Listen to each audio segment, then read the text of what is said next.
والبرد ونقه من الخطايا كما ينقى ثوب الأبيض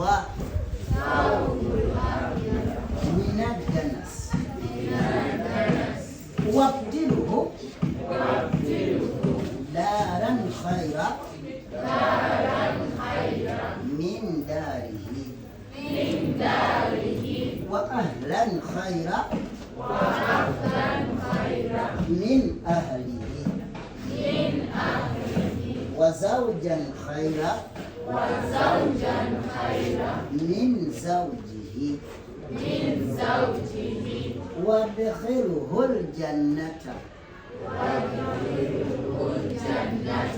وأعذه من عذاب القبر والنار